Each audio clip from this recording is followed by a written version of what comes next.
자, 여러분, 하나님께서 우리에게 주시는 은혜의 복들은 바로 번성번영의 아브라함의 축복입니다. 이 아브라함의 축복은 어떻게 우리에게 이루어지는가? 바로 우리에게 복을 주시는 그 복의 근원이신 하나님을 우리가 믿는 것이죠. 할렐루야. 그분을 우리가 주인으로 믿고, 그리고 또 그 믿음의 삶을 우리가 신앙으로 살아갈 때 하나님이 우리에게 번성번영의 복을 주십니다. 아멘. 그런데 이 복은 천대까지의 복인데 바로 천대가 이루어지는 게 아니고, 제가 성경을 잘 이렇게 읽어보고 묵상을 해보니까 믿음 3대 그리고 또 신앙 3대, 이 축복 3대가 이루어지면 그때부터 천대의 축복이 이루어지더라고. 할렐루야. 아멘. 자, 오늘 우리 베델 공동체 가족들, 우리 가정에서 지금 영상 예배 드리는 우리 가족들, 그리고 또 함께 공동체로 예배 드리는 우리 모든 가족들이 하나님이 주시는 이 아브라함의 복, 개인이 복을 받고 우리 가정과 가문이 복을 받고 민족과 열방에 그 영향력을 끼치는 이 복의 근원이 되는 이 복, 믿음 3대, 신앙 3대, 그리고 축복 3대를 통하여 천대까지 주시는 하늘과 땅의 복이 되시기를 예수님의 이름으로 축원합니다. 아멘. 최근에 한 기독교 신문이 종교를 갖고 있는 사람들, 다시 말하면 기독교도 포함되고 이 세상에 많은 종교들이 있잖아요. 갖고 있는 사람들을 대상으로 설문을 했습니다. 당신은 왜 종교를 갖고 있습니까? 이렇게 물었더니 다양한 답변들이 나왔습니다. 복을 받기 위해서, 좋은 곳에 가기 위해서 등등 이런 많은 답변들이 나왔는데, 그 중에 67.9%가 약 68%가 사람들이 평안을 얻기 위해서 종교를 갖고 있다, 이렇게 답변을 했습니다. 그 가운데 기독교인들도 포함이 되어 있다고 그럽니다. 많은 사람들이 종교를 갖는 이유가 평안을 얻기 위해서, 이 평안은 가정의 평안, 개인의 평안, 그리고 모든 삶의 영역의 평안을 말하는 것이겠죠. 1위가 바로 평안을 얻고 싶다라는 대답이었습니다. 근데 여러분, 이 대답을 반대로 한번 생각을 해보게 되면은, 사람들이 추구하는 종교를 갖는 가장 큰 원인이 평안을 얻고 싶다라는 것이라면은, 많은 사람들이 지금 현재 평안을 누리고 있다, 없다? 없다는 것이 증명되는 거잖아요. 많은 사람들이 평안을 원하지만은 그 평안을 실질적으로 누리지 못하고 있다라는 바로 답변이 되는 것입니다. 여러분, 우리의 삶에 평안이 없으면은 우리 인생은 행복하지 못합니다. 아무리 좋은 것, 좋은 환경 갖고 있어도 그 안에 평안이 없으면은 그 인생은 행복하지 못합니다. 행복의 요소라는 많은 것들이 우리 세상에서 우리에게 이야기를 하고 있습니다. 돈, 물질, 명예나 등등 이런 것들 다 우리가 행복하게 하는 요소다, 이렇게 우리가 알고, 또 그것을 얻으면은 행복할 것이라고 생각을 하고, 그렇게 우리가 그것을 얻기 위해서 노력하지 않습니까? 그런데 그런 것들이 다 주어졌다고 하더라도, 그것이 이루어졌다 하더라도 정말 그 안에서 행복을 누리고 살아갈 수 있는가? 그렇지 못하는 경우를 우리가 많이 봅니다. 자, 그럼 여러분, 문제는 우리가 사는 이 세상에서 그러면 평안이 없는가? 평안을 누릴 수 있는가? 이 질문이 여러분 어떤 답을 갖고 있습니까? 우리는 이 세상에서 정말 평안을 누리고 살 수 있는가? 평안은 없는가? 각각이 아마 마음속에 답변들을 갖고 있을 것입니다. 사람들은 평안을 얻기 위해서 최종적으로 종교를 선택을 했습니다. 그렇다고 그 종교들 하나하나가 모두가 다 그 사람들이 원하는 평안을 주었을까요? 특히 이 답변하신 분들 가운데 기독교인들도 있었습니다. 오늘 기독교인들도 평안이 없다라는 그런 것들을 좀 대변해 주는 그런 답변이 아닌가 생각을 해요. 세상의 종교, 그리고 또 물질, 환경, 이 모든 것들이 평안을 주는 것이고 행복을 주는 요소라고 생각하지만은 그 안에서 참된 평안을 누리지 못하고 있구나라는 걸 우리가 알 수가 있습니다. 자, 그럼 여러분, 우리 인생은 정말 평안과 상관이 없는 그런 삶을 살 수밖에 없을까요? 자, 오늘 우리는 먼저 답변부터 함께 나누고 시작하겠습니다. 우리는 이 땅에서 분명히 평강을 누리고 살 수가 있습니다. 아멘. 왜냐하면 우리는 참 평강을 주시는 분이 누구인가를 알고 있고, 그분 안에서 우리가 평강을 누릴 수가 있기 때문입니다. 그분이 누구십니까? 바로 여호와 하나님이십니다. 할렐루야. 오직 여호와 하나님만 내게 참 평안을 주실 수가 있습니다. 그것을 어떻게 알 수가 있습니까? 하나님께서 하신 그 말씀이 오늘 우리에게 있기 때문입니다. 여러분, 세상에서 많은 사람들이 행복을 가져주는 그 평안의 요소를 많이 이야기를 하잖아요. 여러 가지 많은 그런 부분들을 우리에게 이야기를 하고 있습니다. 그러나 여러분, 그런 것들이 우리에게 주어지고 받고 그리고 환경을 만들었다고 해서 온전한 평강을 누리냐? 그렇지 못하죠. 그럼 왜 그럴까요? 이 세상이 행복을 주는 요소라는 이 평안의 원리들은 보면 다 유사품 평안입니다. 짝퉁이에요. 짝퉁이기 때문에 흉내만 내는 것이죠. 그래서 누리는 거 하면 조금 지나면 다 사라져 버리는 거예요. 그래서 우리는 꼭 기억해야 될 것이 있습니다. 오늘 평안은 영원한 평안, 할렐루야, 아멘. 우리에게 계신 참 평안, 그 평안은 영원하신 분, 그 참 평안을 온전하게 주실 수 있는 분, 그분이 누구인가? 바로 우주 만물을 창조하시고 지금도 살아계신 우리 하나님 아버지 여호와 하나님이신 줄로 믿습니다.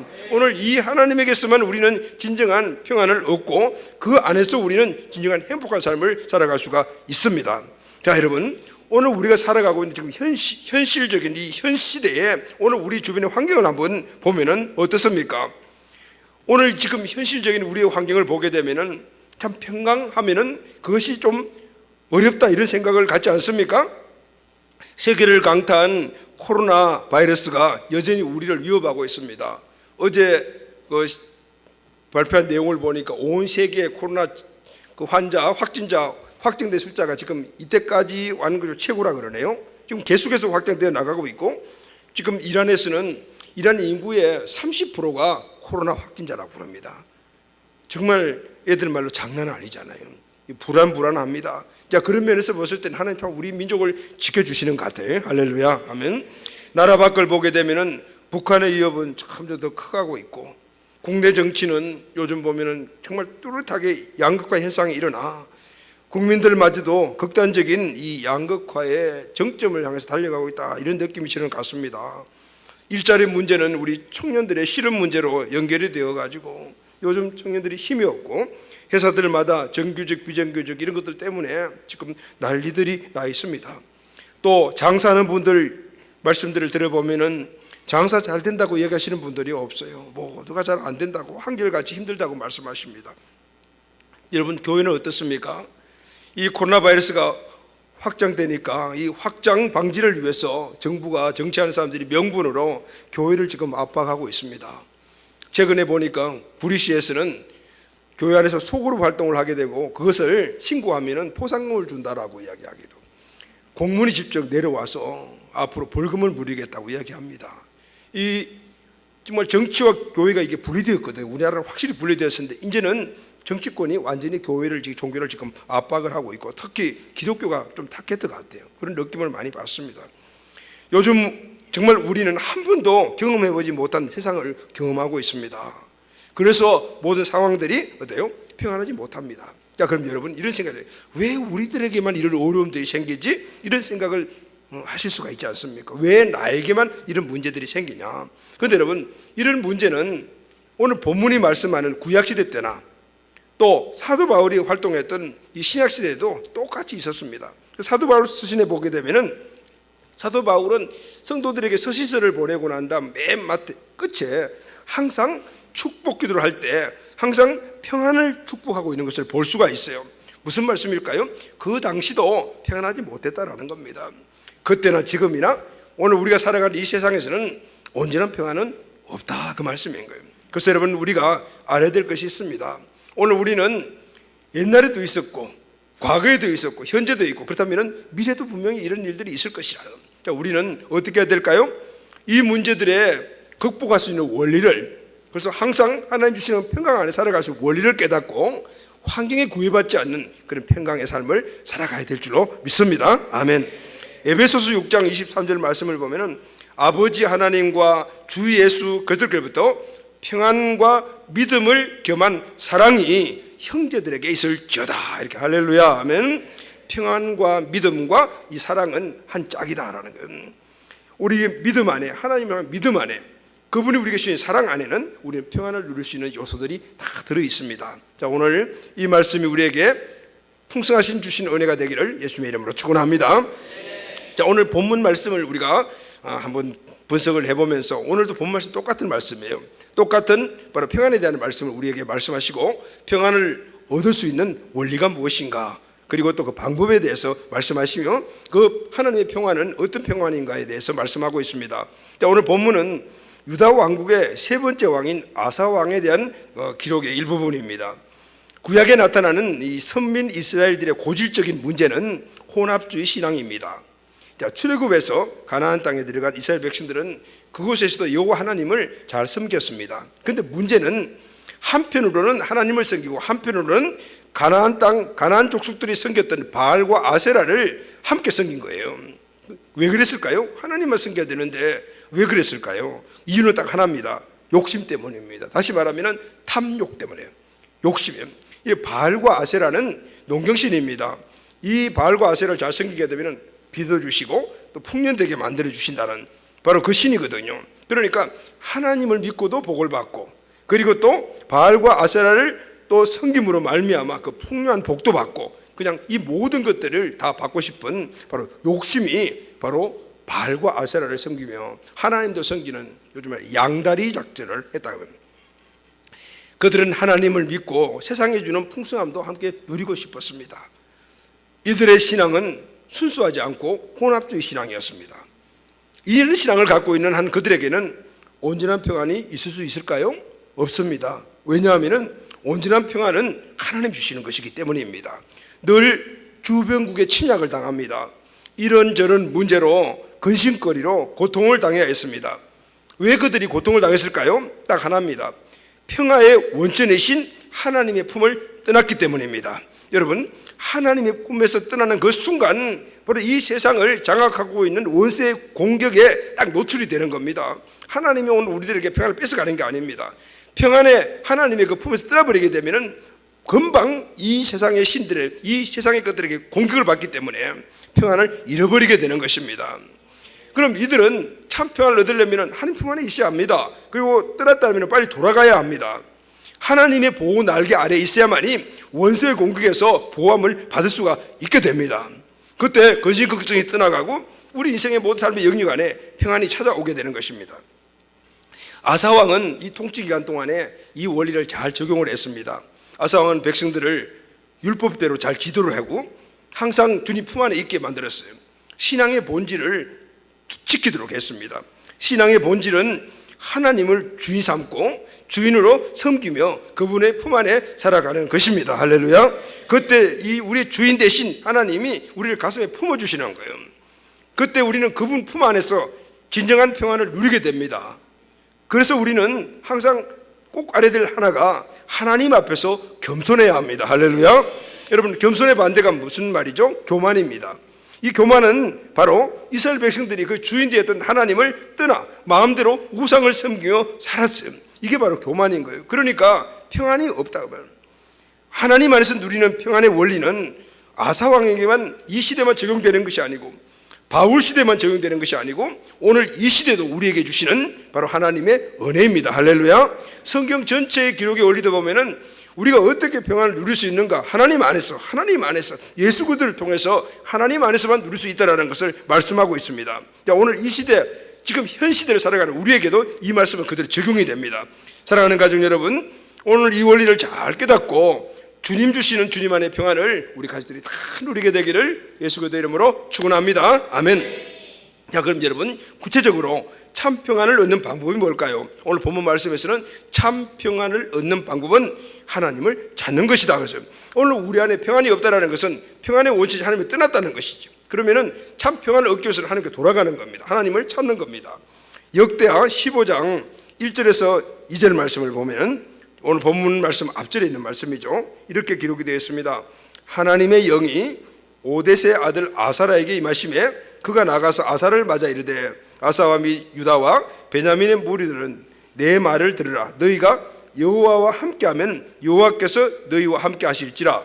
너희가 만일 그를 찾으면 그가 너희를 만나게 되시려니와 너희가 만일 그를 버리면 그도 너희를 버리시리라. 자, 이 말씀을 보게 되면은 아사라라는 선자가 지금 아사왕을 찾아와 가지고 하나님의 말씀을 대언하죠.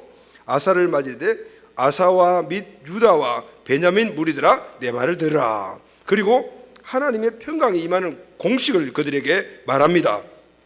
너희가 여호와와 함께하면 여호와께서 너희와 함께 하실 것이라. 아멘. 너희가 만일 그를 찾으면 그가 너희를 만나 주실 것이라. 너희가 만일 그를 버리면은 그도 너희를 버리시리라.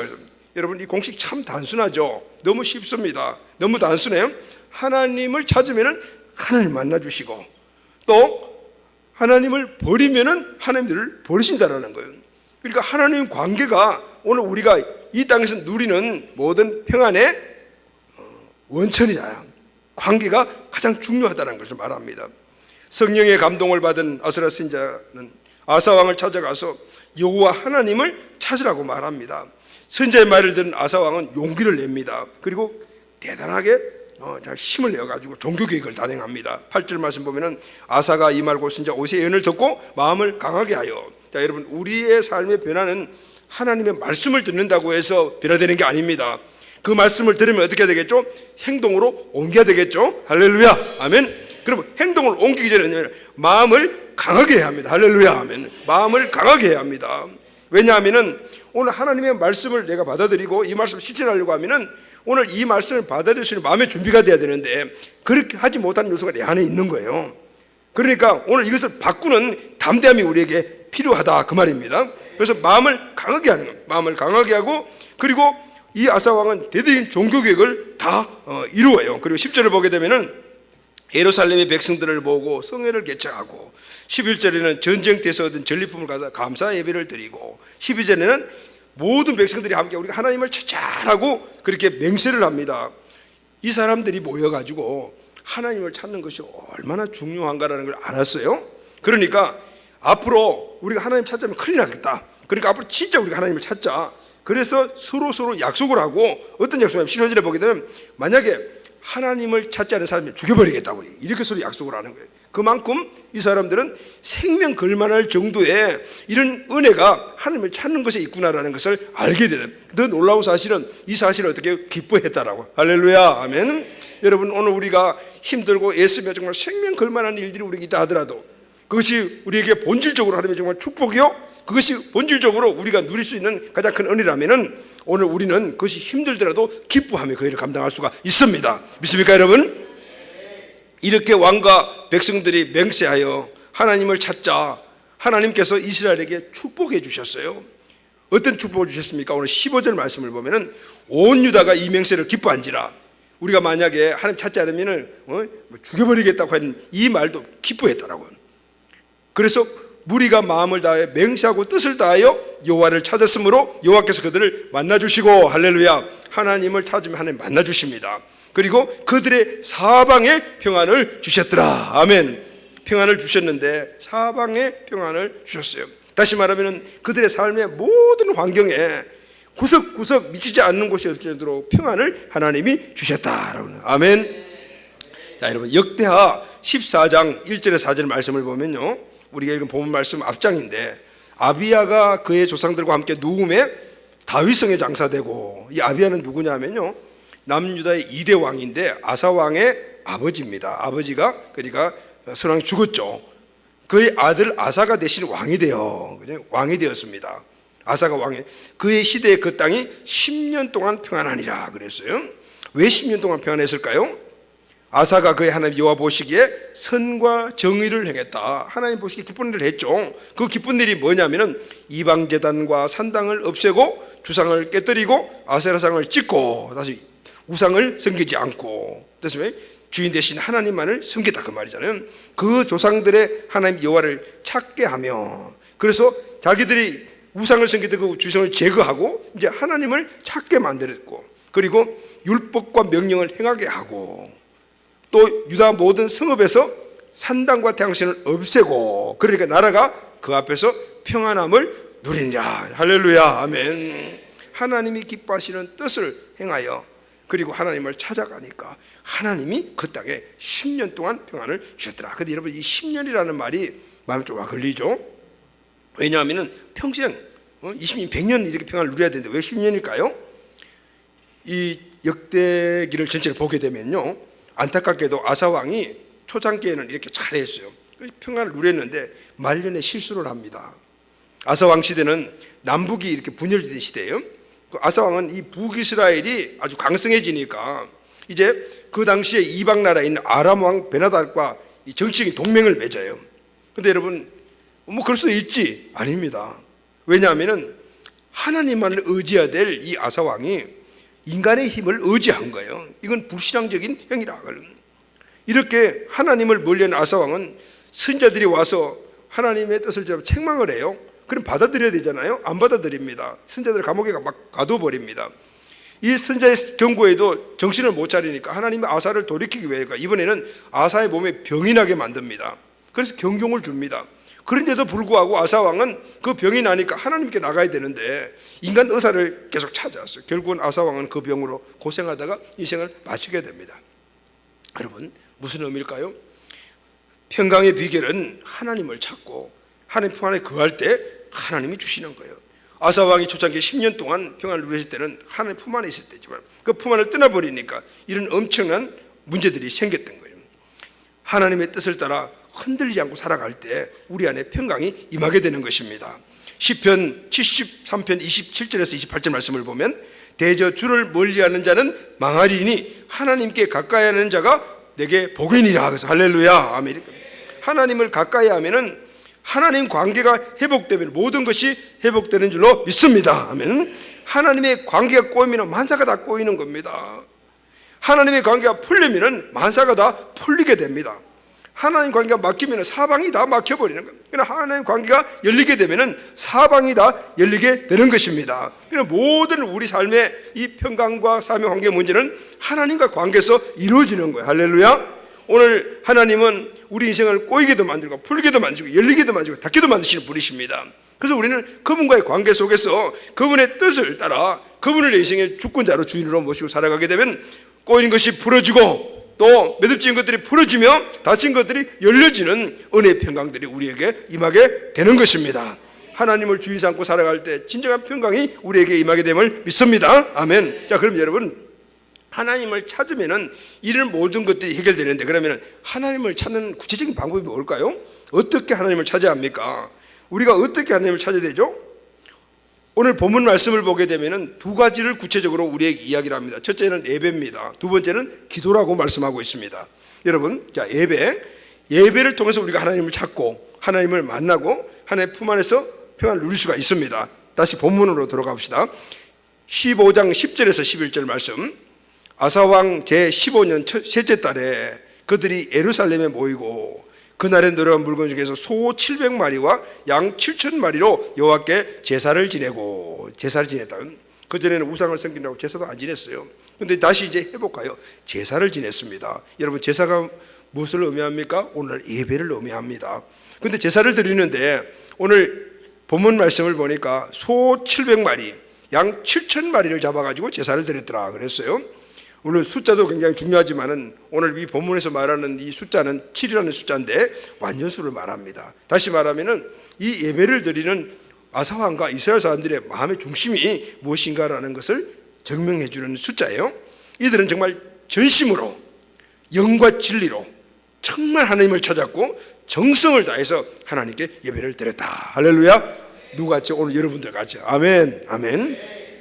전심으로 여호와를 구하며 하나님을 찾는 이스라엘을 하나님이 만나주셨습니다. 할렐루야, 아멘.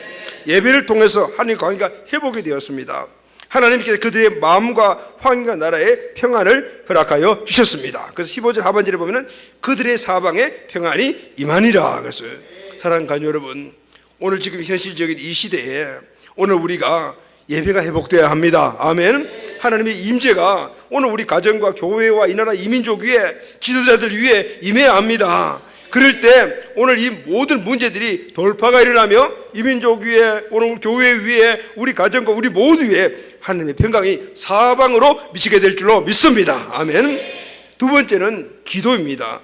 여러분, 기도는 아무리 우리가 강조해도 정말 중요한 거죠. 기도는 너무너무 중요합니다. 자, 오늘 본문 역대하 15장 12절 13절 말씀을 봅니다.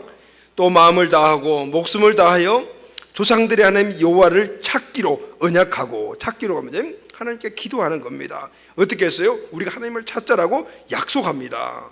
그리고 그 약속을 꼭 지키겠다는 그런 장치를 마련하잖아요. 이렇게 말하 13절에 보면은 이스라엘 하나님 여호와를 찾지 아니하는 자는 대소남녀를 막론하고 죽이는 것이 마땅하다.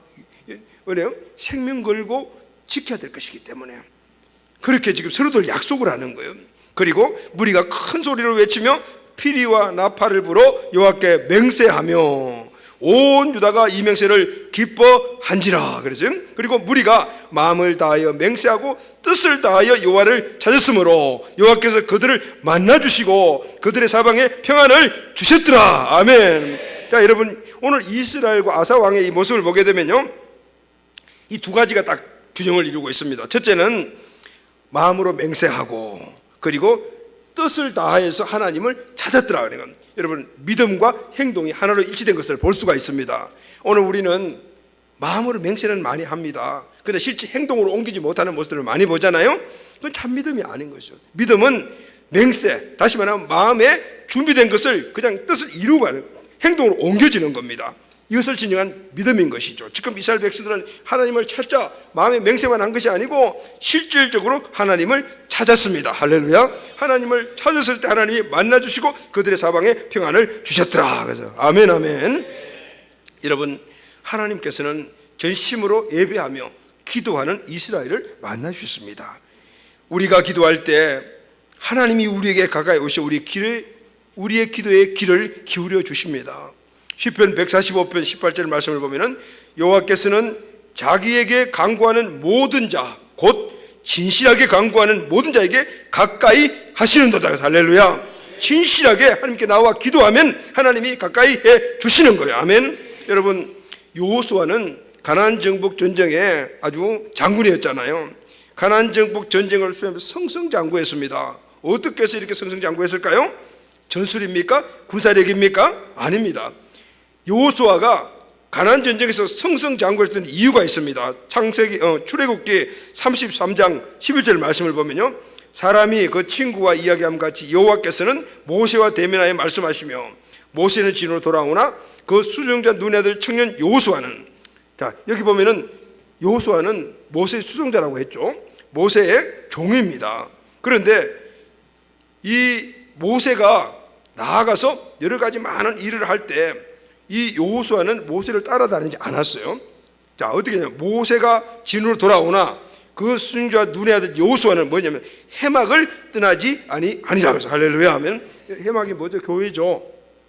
그 해막에 지성소가 있고 그 안에 하나님의 임재 상징인 그 언약궤가 있습니다. 그걸 떠나지 않았단 말이에요. 다시 말하게 되면 그냥 교회에서, 해막에서 뭐 했을까요? 예배하고 기도하고 예배하고 기도 있었어요. 오늘 이것이 여호수아의 힘이었어요. 여호수아가 누린 승리와 이 평안의 비결은 바로 예배하고 기도하는 것이었습니다. 할렐루야. 아멘. 사랑하는 가족 여러분, 지금 우리가 일어나 예배하고 기도할 때인 줄로 믿습니까? 타성적이고 형식적인 예배가 아니고 신령과 진정으로 예배할 때입니다. 그래서 우리가 하나님을 만나야 됩니다. 지금은 또 기도할 때입니다. 더 많이 기도해야 될 때입니다. 그래야만이 오늘 우리 세상을 이길 수가 있고 하나님이 우리에게 꿈꿔 주시는 평강을 누릴 수가 있습니다. 자, 그럼 여러분, 오늘 기도에 대해서 조금 더 우리가 한번 구체적으로 생각해 보려고 합니다. 그러면 구체적으로 우리가 평강을 얻을 수 있는 기도는 어떻게 해야 되는 것일까요? 우리는 그러면 어떻게 기도해야 될까요? 이 기도의 방법들이 많은데, 자, 오늘 첫 번째는 자신을 위해서 먼저 기도해야 합니다. 할렐루야. 아멘. 오늘 내 자신의 평안이 먼저 중요하잖아요. 왜냐하면 내가 평안을 누려야만 우리 가정도 평안하고 오늘 내 주변의 환경도 평안하고 교회도 평안하는 거죠. 내가 마음이 심히 괴롭고 어렵고 그렇게 마음이 왔다리 갔다리 하면은 오늘 주변의 환경들이 평안하지 못한 거예요. 그래서 먼저 우리는 내 개인 자신의 평강을 위해서 기도해야 합니다. 할렐루야. 마가복음 14장 37절 38절 보게 되면은 유명한 기도 내용이 나옵니다. 예수님께서 잡히시기 전날 밤에 제자들과 함께 감람산에 기도하러 올라가셨습니다. 이때 예수님이 어떻게 기도하셨습니까? 땀방울이 핏방울이 되도록 기도하고 있었습니다. 그런데 제자들은 무엇을 하고 있었습니까? 자고 있었습니다. 주님은 잠자는 제자들에게 이렇게 말씀하셨습니다. 시몬아, 자느냐? 아침에 이 말씀 제가 묵상하면서 이 말씀이 다시 와졌더라고요. 그냥 제자들이 자고 있으니까 예수님이 가가지고, 특히 거기에 수제자가 베드로잖아요, 시몬이잖아요. 시몬아, 자느냐? 뭐 얘기할 수 있겠는데 오늘 아침에는 유난히 이 말씀을 다시 한번 리뷰하는데 마음이 확 닿는 거예요. 아, 예수의 연약성을 보게 되더라고요. 시몬아, 자니? 아마 시몬아, 자니? 이렇게 하지 마. 시몬아, 자니? 아마 이렇게 했을 것 같아요. 왜 그럴까요? 지금 예수님은 오늘 처지나 기도하고 있는데 그 수제자 베드로가 예수님을 위해, 자기를 위해서 좀 기도해 주기를 원하시고 계셨던 거예요. 자고 있는 거죠. 여러 가지 마음이 혼합된 그런 그 감정을 가지고 시몬아 자니? 이렇게 마땅히 기도해 줘야 될 그 제자가 기도를 하지 않고 있으니까 나 자신을 위해서 지금 예수님은 처절하게 기도하고 있거든요. 시몬아 자니? 내가 1시간도 깰 수 없더냐? 시험에 들지 않게 깨어 기도하라. 마음은 원이되 육신이 약하다. 시험에 들지 않게 1시간을 기도해라고 말씀하고 있어요. 여러분, 오늘 우리가 이 시대를 살아갈 때 우리가 수없이 많은 시험을 당합니다. 사람과의 관계의 시험, 물질의 시험, 환경의 시험 등등 그 시험을 당하는데 그 시험을 마귀가 주는 것입니다. 그런데 그 시험을 우리가 이기지 못하고 있는 거예요. 여러분, 어려움을 겪고 있는 사람들, 신앙의 침체를 겪고 있는 사람들 물어보게 되면은 변명이 1000가지입니다. 뭐 때문에. 그러나 오늘 예수님께서 하신 베드로에 대한 이 말씀을 보게 되면은 문제는 답은 딱 하나입니다. 기도하지 않기 때문입니다. 얼마나요? 1시간 기도하지 않기 때문에. 1시간 기도하지 않으면 시험 드는 거예요. 예수님 그렇게 말씀하시는 거예요. 이미 오늘 지금 예수님이 기도하고 있는 이 순간에 이들 자고 있다는 것은 마귀가 주는 시험에 그냥 빠져버린, 육신이 연약하면 빠져버린 거거든. 그래서 말씀하신 거예요. 시몬아 자느냐? 내가 1시간도 깨어 있을 수 없더냐? 1시간 시험에 들지 않게 깨어 기도하라는 마음은 원이지만 육신이 연약구나. 예수님 자신도 시험에 들지 않기 위해서 지금 1시간 깨어 기도하라고 말씀한 거예요. 왜 그럴까요? 인간은 기도하지 않으면 금방 하나님의 품을 떠나버리게 되면 금방 이 마귀의 공격의 대상이기 때문에, 그래서 1시간은 기도해야 된다라고 말씀하고 있는 거예요. 그래서 예수님도 습관적으로 기도하셨습니다. 왜냐하면 예수님도 육신을 입고 있기 때문입니다. 잡히시기 전날 밤에 특별히 기도하셨잖아요. 그 십자가의 고난이 닥칠 것이라는 사실을 잘 아셨습니다.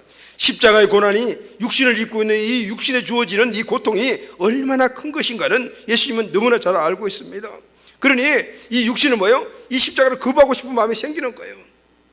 십자가를 지고 싶지 않는 마음이 생기는 거예요. 그래서 하나님께 옮기실만 하면은 이 잔을 옮겨달라고 기도하신 이유가 바로 그건 거예요. 그게 뭐죠, 여러분? 착실하게 자기와의 싸움을 하고 계신 거예요. 지금 예수님에게 가장 큰 고통은 로마 군인도 아니고 제사장도 아니고 헤롯도 빌라도가 아니었습니다. 예수님 육신의 자기 자신과의 처절한 싸움이었어요. 이 문제의 해결 방법은 기도밖에 없다는 사실을 너무너무 잘 아셨어요. 그래서 감람산의 그 기도 현장은 예수님이 당신과 싸우는 싸움이었어요. 할렐루야, 아멘.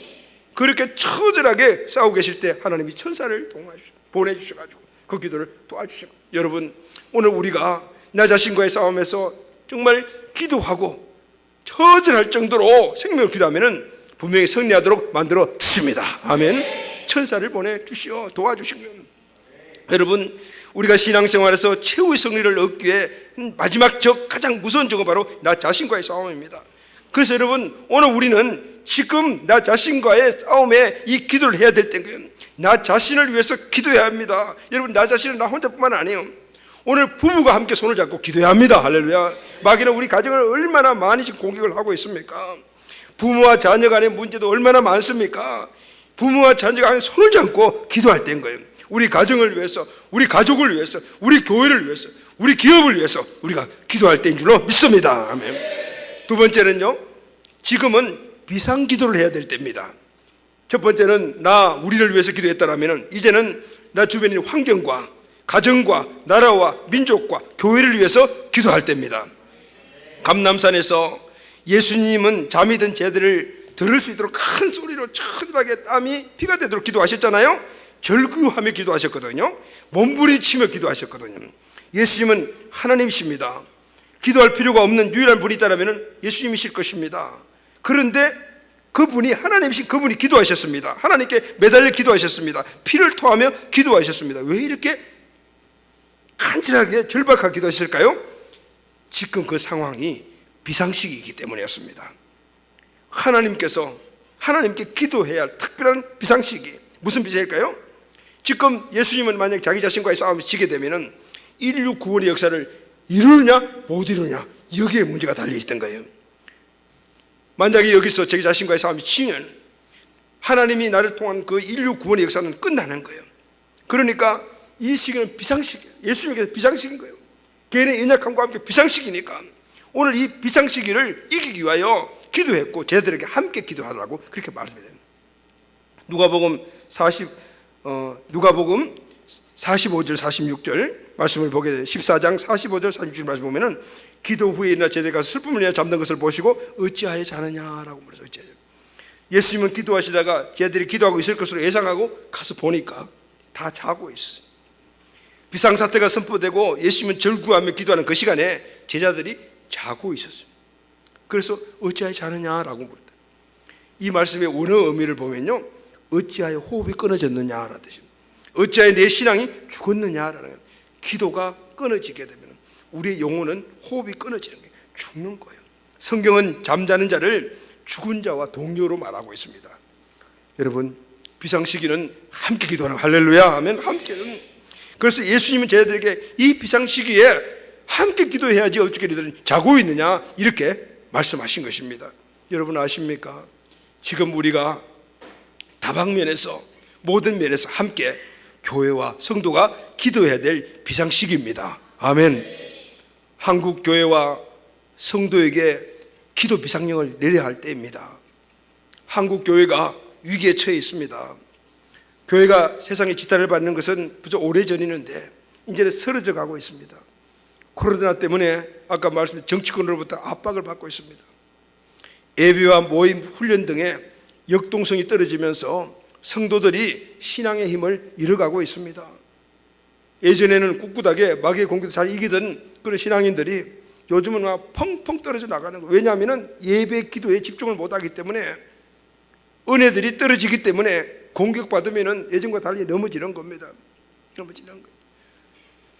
목사님들 만나고 교계에, 교단에 이런 통계를 보게 되면 교회들마다 예배하는 숫자가 급격히 줄어들었습니다. 지금은 모여서 예배드리지만 이제 교회 안 나온다는 거죠. 젊은이들이 교회를 떠나고 있는 것은 어제 오늘 일이 아닙니다. 아이들과 청소년들이 교회에 오지 않습니다. 요즘 학교에서 주일학교 가지 말라고 공문까지 보냈다, 이런 지금 상황이에요. 여러분, 위기 아니겠습니까?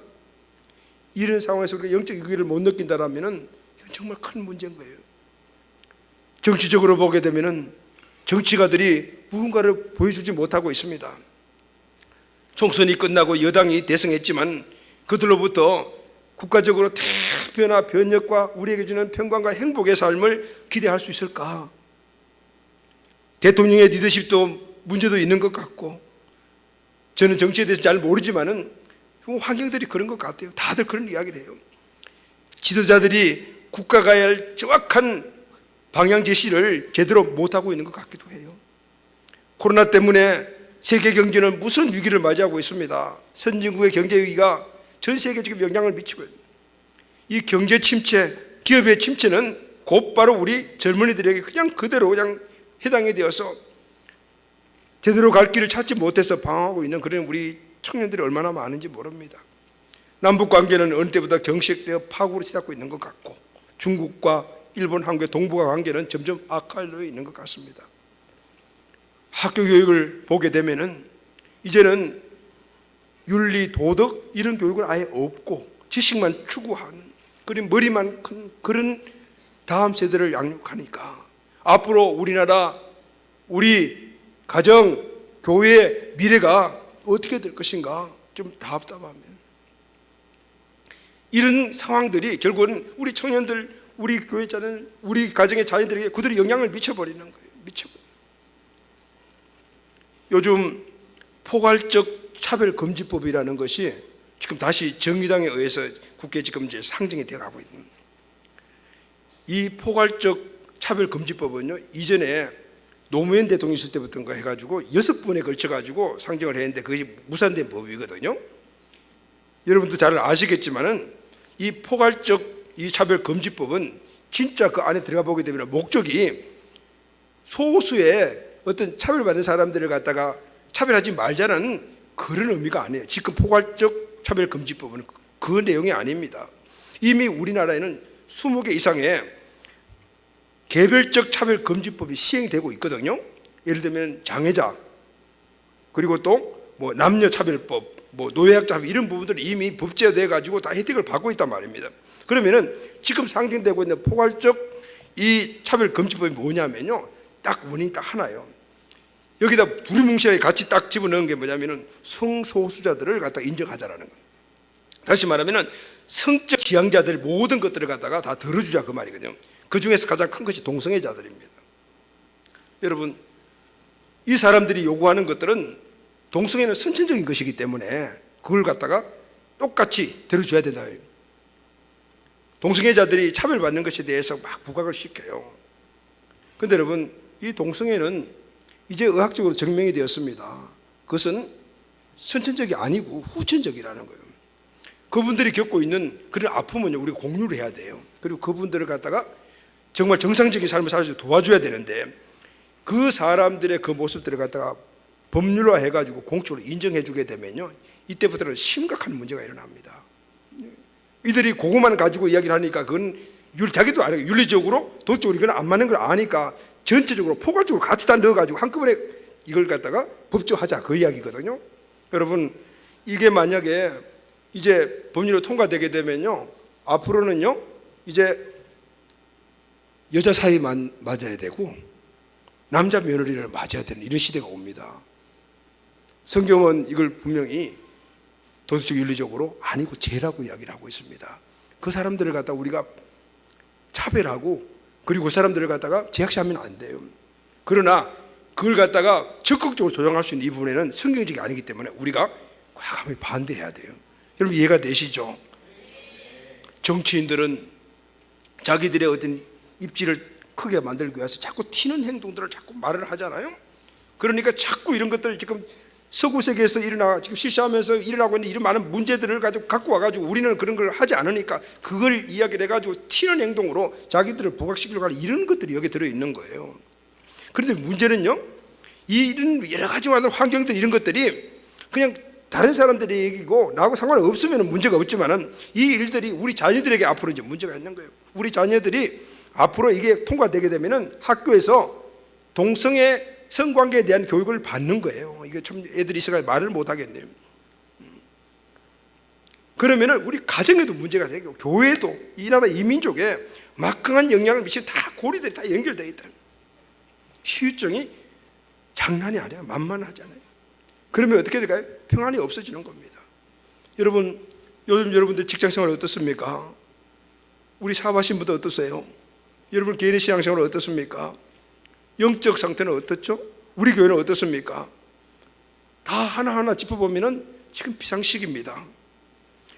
기도가 없이도 충분히 헤쳐나갈 수 있는 그런 시기가 아니다 그 말입니다. 지금은 정말 모두가 기도해야 될 비상시기입니다. 이런 여러 가지 환경적 문제를 가지고 피켓 들고 나가서 데모도 하고 그런 분들이 많이 있지만은 그러나 우리 기독교의 원칙은 무력으로 하는 그런 모든 시위는 성경적이 아닙니다.